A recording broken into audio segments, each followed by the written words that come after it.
Turkey and Armenia talk again.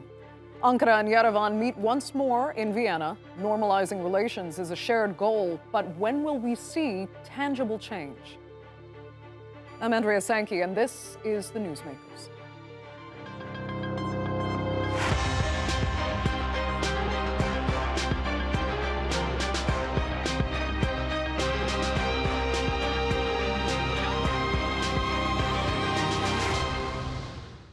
Ankara and Yerevan have had a fraught relationship for decades.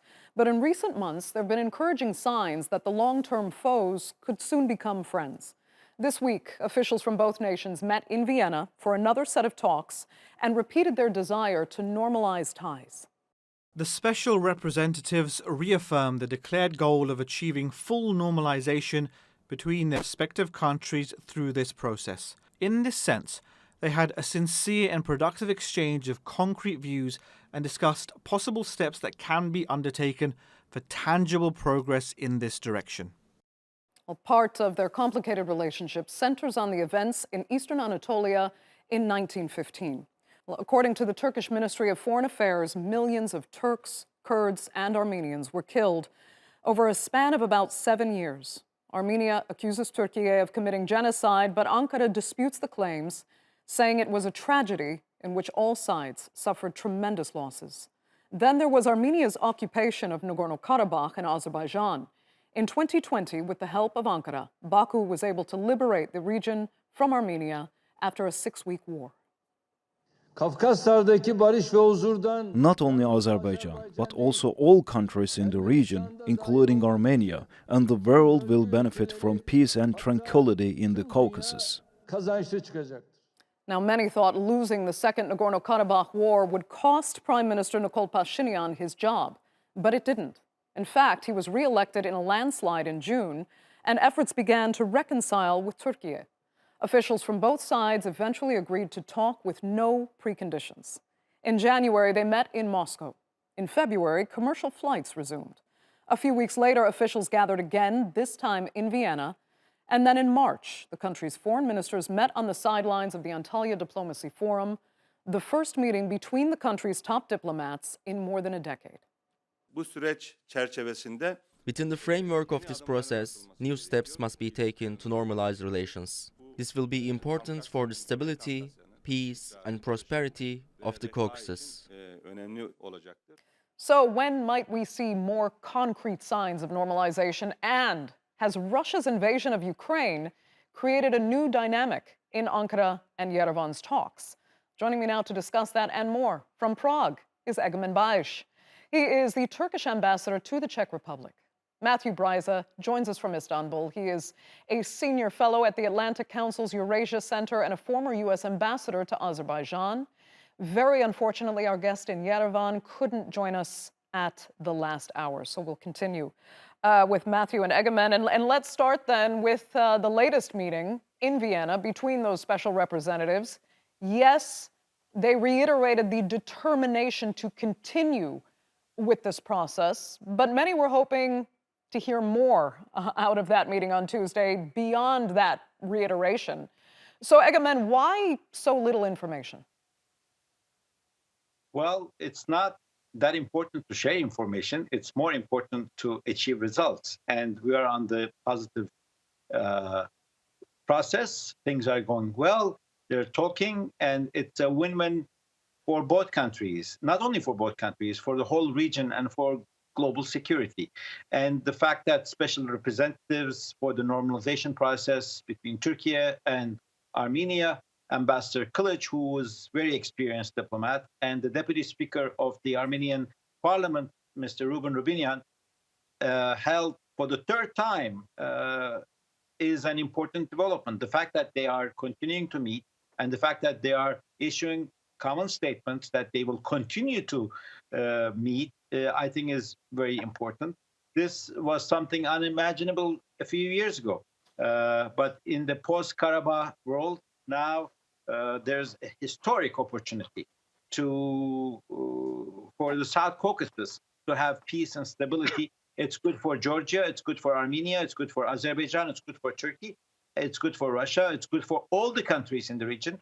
And we need peace more than ever these It days, is. as you Indeed. with what's happening in Ukraine and with Turkey's efforts to achieve a sustainable ceasefire and lasting peace between Russia and Ukraine.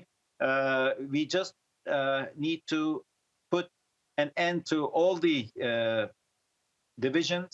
We have a saying in Turkish, if your neighbor's house is on fire, and if you don't help them put it out, that fire might eventually burn your own home. So we're trying to prevent all fires in our neighborhood, and we are enhancing our relations simultaneously with many countries, including Right. Israel, Saudi Arabia, United Arab Emirates, Armenia, Russia, Ukraine, and Turkey is in a very active diplomatic effort to enhance relations. Understood. I mean, and it is, everyone agrees. It's encouraging to see this relationship develop, but I think right now baby steps is kind of the best we can expect. But still, baby steps move forward. It is progress. But some are actually saying that Armenia has become a bit less of a priority, with Ankara wanting to mediate more the talks between Russia and Ukraine, which have diverted attention from the Türkiye-Armenia relationship. Do you see that happening? I would disagree with that because Turkey has appointed a very senior diplomat, a very experienced ambassador, who has served as the Secretary General of our National Security Council, who has served as our ambassador to Tokyo, Japan, who has served for almost 8 years to our most important ally, the United States, as our ambassador in Washington, D.C., as the person in charge of these talks. And he does not have any other responsibility besides normalizing relations. So all of his efforts, 100% of his activity is geared towards this normalization. And we have already announced that normalization will include opening the borders, establishing diplomatic relations. But it should go beyond, because there is vested interest for both sides for increased trade, for cooperation in the international era. We have common threats, we have common opportunities. So there's no reason to think that Turkey has other priorities, because Turkey has already committed one of its top diplomats, top negotiators on so this issue. Turkey's commitment is there, but what worries some others, Matthew, let me turn to you. If you can speak perhaps from the Armenian perspective slightly, it's a country you know very well. We are knowing, that Russia is Armenia's kind of most powerful friend in the region, and thinking about how far back their history really goes. How do Armenians feel about Russia's invasion of Ukraine right now? And how is their sentiment perhaps factoring into any relationship it might build with any of its neighbors at present?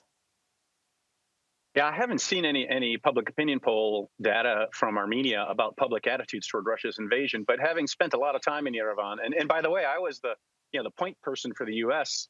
Back in 2009 when Turkey and Armenia signed but didn't ratify protocols to normalize the relations. So, I sense that Armenians in general, they look at Russia as a protector. I mean, like historically. They know that Russia controls all the important aspects of the economy in Armenia, the energy system, so many of the largest companies. Russian border guards guard much of the Armenian border, and Armenia's airspace is actually integrated into Russia's airspace for air traffic control purposes. So the two countries, they're very, very close, as you were alluding to, Andrea. But I would guess plenty of Armenians do not like the thought of Russia invading its neighbor and in an unprovoked way. I think, though, what's really slowing things down, if things are slow, by the way, in these talks, because, again, when I was a negotiator, I would never speak publicly about any sensitive talks while they were ongoing, because you want to preserve the negotiating room, the room to maneuver.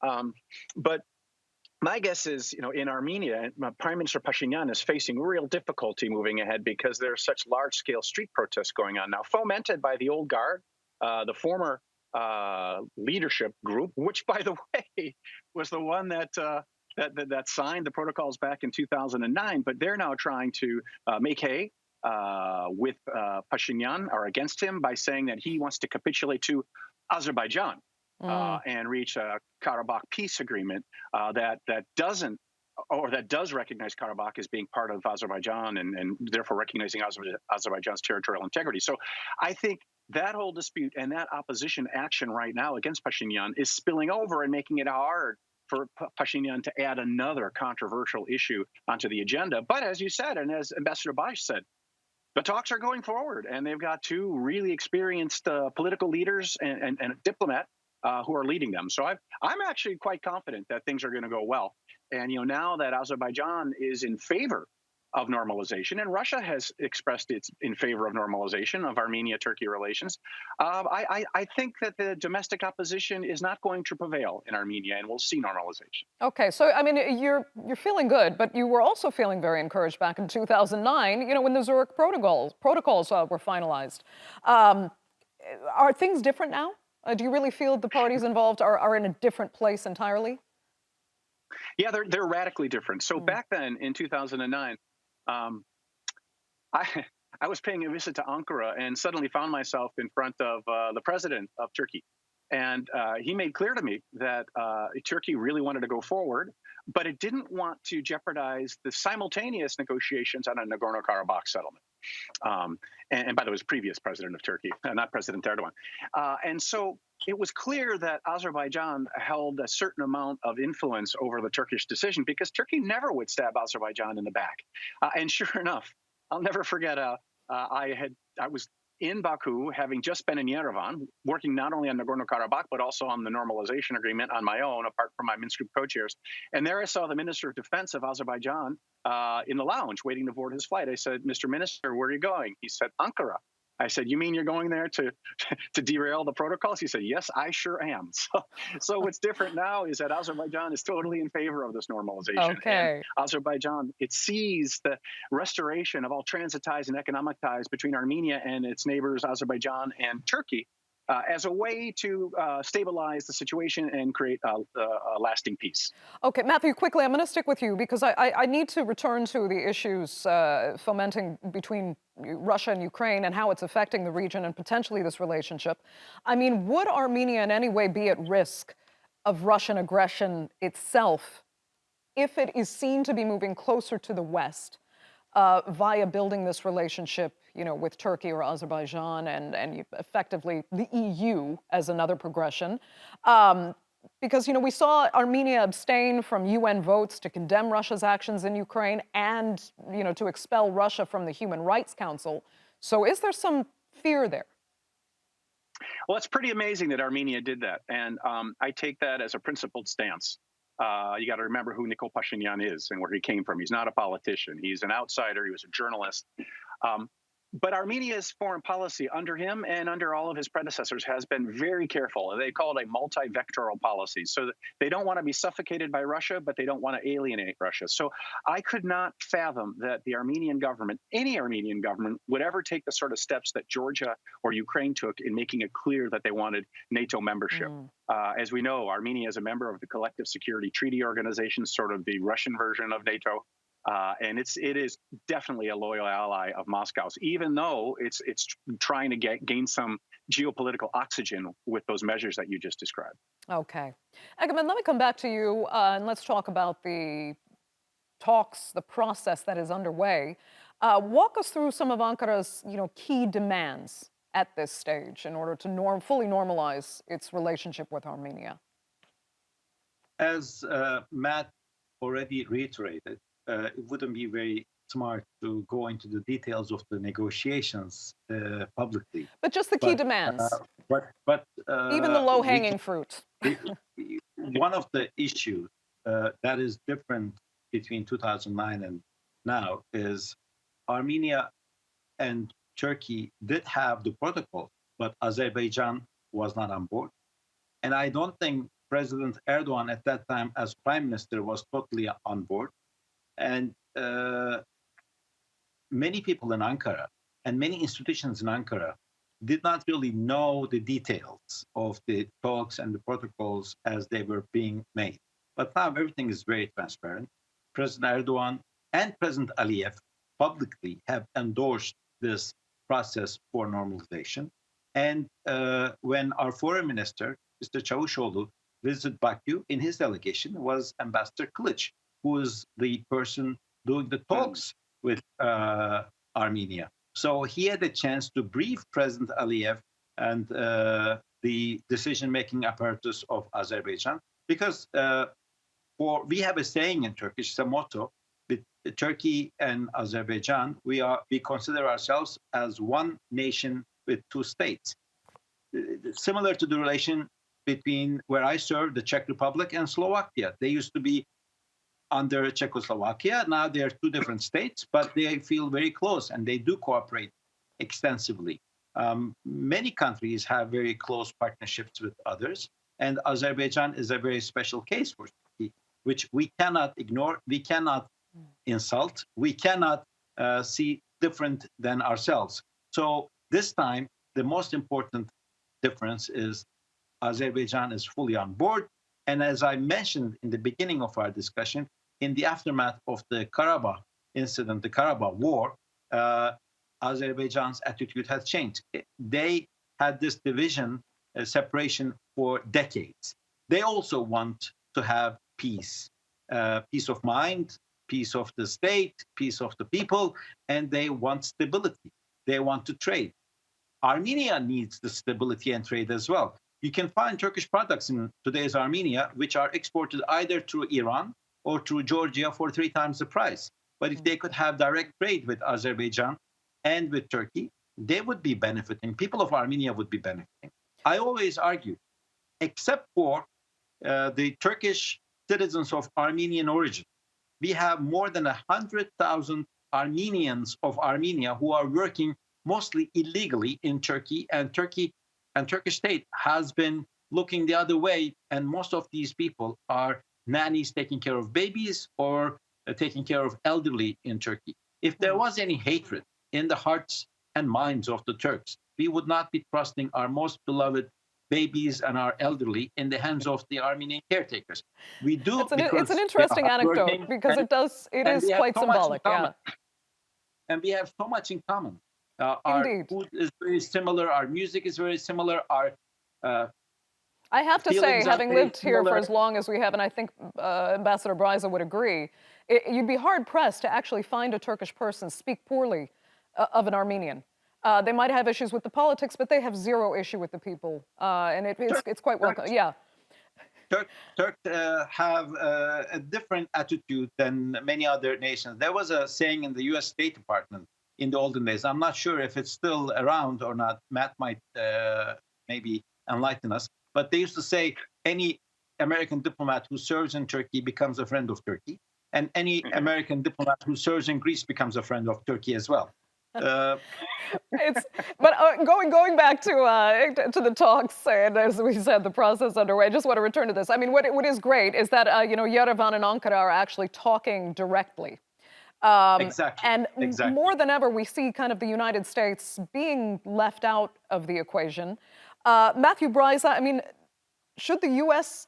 be playing more of a role here, or is it better for them to really stay out as much as possible in this process? Because when they do take a position, we'll see what Joe Biden has done, which has obviously angered Turkey and kind of thrown a spanner into the works of this process. Yeah, I mean, generally, as a former professional U.S. diplomat, I love when the U.S. is involved, and I think that the U.S. Has been painfully absent from the South Caucasus really since the early part of President Obama's administration, when he launched the infamous Russia reset policy. But I don't think there's a need for any U.S. involvement right now. As Egemen has been saying, the two sides are talking directly to each other. There's plenty of momentum in the negotiations.